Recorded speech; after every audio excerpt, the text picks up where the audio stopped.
আজকে আমি তোমাদের খুব সহজ উপায়ে মাংসের তরকারি রান্না করে দেখাবো।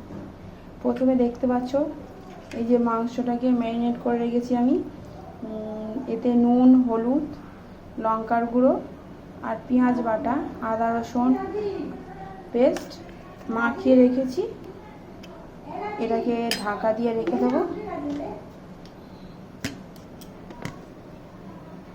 এবার কড়াইটা গরম করে কড়াইতে তেল দিয়ে দেবো।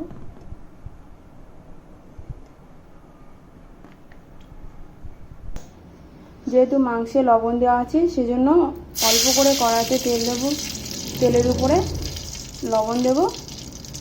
এবার এতে গোটা জিরে দিয়ে দেবো,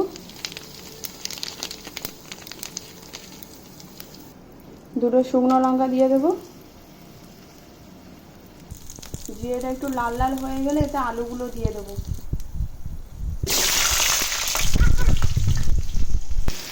এবার হলুদ গুঁড়ো দিয়ে দেবো। এবার এই আলুগুলোকে লাল লাল করে ভেজে নেব। আলুগুলো হালকা হালকা ভাজা হয়ে গেছে। এবার এতে একটু লঙ্কা কুচি আর পেঁয়াজ কুচি দিয়ে দেবো।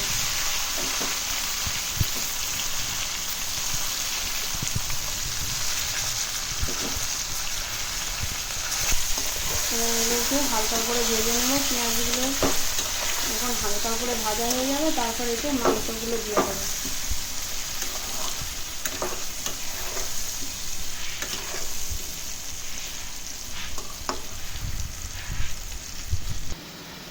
দেখতে পাচ্ছ আলুগুলো কত সুন্দর লাল লাল হয়ে ভাজা ভাজা হয়ে গেছে, পেঁয়াজগুলো ভাজা ভাজা হয়ে গেছে। এবার এতে মাংসটা দিয়ে দেবো।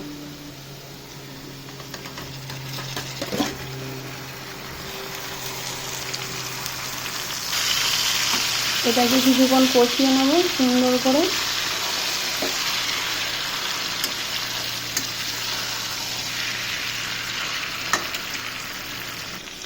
একটু কষিয়ে নেওয়ার পর এবার এতে জিরে গুঁড়ো দিয়ে দেবো। অল্প করে একটু চিনি দিয়ে দেবো। আবার এটাকে ভালো করে কষিয়ে নিতে হবে। এই যে পাশে জল গরম বসিয়েছি, জলটা গরম হয়ে গেলে এতে ঢেলে দেবো মাংসের কষাতে। দেখো মাংসে তেল ছেড়ে দিয়েছি। এবার এতে গরম জলটা দিয়ে দেবো।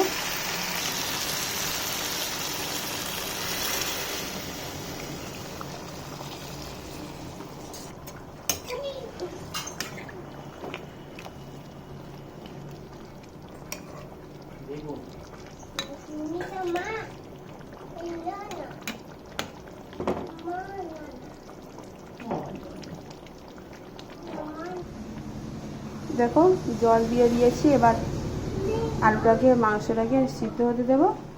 কিছুক্ষণের জন্য ঢাকা দিয়ে দেবো। এবার ঢাকনাটা খুলে দেখি মাংসটা কেমন অবস্থায় আছে। দেখো মাংস দিয়ে কত সুন্দর তেল ছেড়েছে, কত সুন্দর কালার আছে মাংসের। এবার দেখি আলুটা নরম হয়ে গেছে কি। দেখো আলুটা কত সুন্দর নরম হয়ে গেছে। এবার মাংসটাকে নামিয়ে নেব। তোমাদের যদি এই ভিডিওটা ভালো লাগে তাহলে অবশ্যই এইভাবে মাংসটা রান্না করে দেখবে। খুব তাড়াতাড়ি হয়ে যাবে এবং খুব সহজ উপায়ে এই মাংস রান্না হয়ে যাবে। খেতেও ভালো লাগবে। যদি ভালো লাগে অবশ্যই আমাকে এই চ্যানেলটাতে কমেন্ট করে জানাবে।